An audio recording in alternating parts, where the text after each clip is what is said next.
Reta final de votação do pacote fiscal, o Senado marcou para hoje a sessão de votação do último projeto sobre corte de gastos.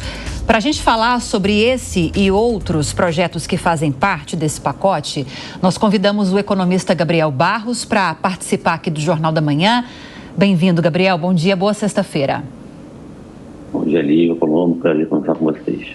Gabriel, o pacote demorou para chegar ao Congresso Nacional. Quando chegou, teve muita discussão. Alguns trechos foram desidratados. A gente vem falando sobre isso. Mas o pacote passou e deve passar também nessa conclusão prevista para hoje, né? A avaliação do governo, apesar das mudanças feitas pela Câmara dos Deputados, é de que o saldo é positivo.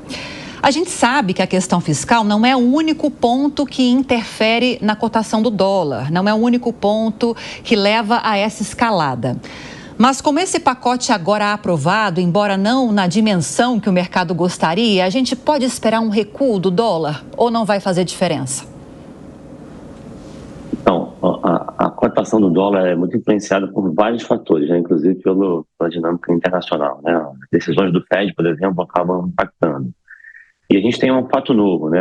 Não só o Banco Central está atuando praticamente todo dia no mercado de câmbio, muitas vezes fazendo leilão à vista, outras vezes fazendo um swap. Então, o Banco Central está atuando e também o Tesouro está atuando na curva de juros. Então, tem uma atuação, digamos, conjunta do Banco Central e do Tesouro. Então, isso está afetando bastante os preços, né? Não só a taxa de câmbio, né, o real, mas também a curva de juros. Então, a direção dessas duas variáveis, ela acaba sendo influenciada por esses fatos novos, né? O Banco Central, no dia de ontem, chegou a fazer a maior intervenção que se tem notícia aí desde o início da série histórica no mercado cambial. Então, fica muito difícil prever o que vai acontecer com o câmbio em função dessas atuações do Banco Central, que, na coletiva do relatório trimestral de inflação no dia de ontem, eles disseram, né, tanto o Roberto Campos quanto o Gabriel Galípolo, disseram que essas intervenções são para corrigir, não são para corrigir disfuncionalidade, né? Eles não entendem que haja disfuncionalidade no mercado, é apenas para dar saída para um fluxo sazonal. Mas é estranho, porque a atuação tem sido muito forte, muito frequente, e num volume muito significativo e de diferentes formas, né? Eles atuaram vendendo o dólar no mercado à vista, fazendo swap e também leilão de linha. Então, são as três formas que o Banco Central tem para atuar. É muito curioso que o Banco Central argumente que não vê disfuncionalidade, mas atue como se tivesse, sim, vendo disfuncionalidade. Então, tem todas essas variáveis que afetam a direção do câmbio, mas eu acredito que o pacote, sem o pacote certamente seria pior, mas o pacote é muito tímido, né? E da forma como ele foi aprovado, boa parte dele, na prática o que nós estamos vendo é uma desidratação cada vez maior da proposta do governo, né? Então, os 72 bi vão virar 30 a 35 bilhões. Então, uma economia entre aspas, né? Muito tímida, eu digo entre aspas porque tem várias medidas que não são economia de fato, é uma realocação orçamentária. Então, é muito tímido para resolver o problema. Pode ter um alívio técnico, né, que a gente chama de mercado, mas é difícil que a gente resolva a situação com esse pacote fiscal. Você acha que o mercado não vai acalmar, então, Gabriel? A gente vai continuar com esse sobressalto permanente? Tem um novo patamar para o dólar? E não é um sinal importante que o governo dá ao propor ele mesmo, embora tenham sido algumas delas desidratadas no Congresso Nacional, mudança no BPC, mudança no abono salarial, que são temas caros, na regra do salário mínimo, são temas caros para um governo de centro-esquerda, por exemplo? Não é um sinal relevante de compromisso? A direção é certa, o pacote vai na direção certa, mas ele é muito insuficiente, como esse é o problema. Por exemplo, a mudança na regra do salário mínimo, ela é muito tímida, né? Ao invés de crescer 3%, vai crescer 2,5%. Essa diferença é muito pequena para fazer para ter um impacto muito grande na trajetória das contas públicas.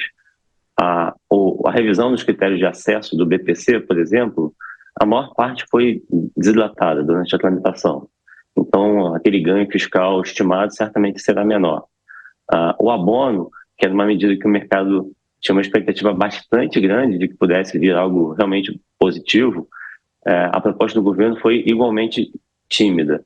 Só daqui a uma década, de fato, que o abono vai ser alterado de 2 para 1,5 salário mínimo. Então, algumas medidas vão na direção certa, mas elas entregam muito pouco à economia ou tem uma transição muito longa.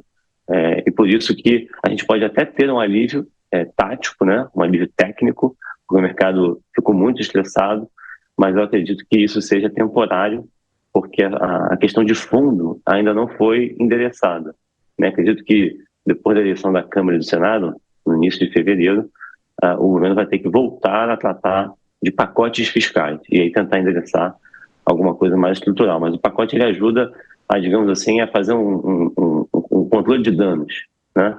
Evita aquela contínua deterioração diária que nós estávamos vendo, mas eu não acredito que seja suficiente para reverter o processo de deterioração que nós vimos.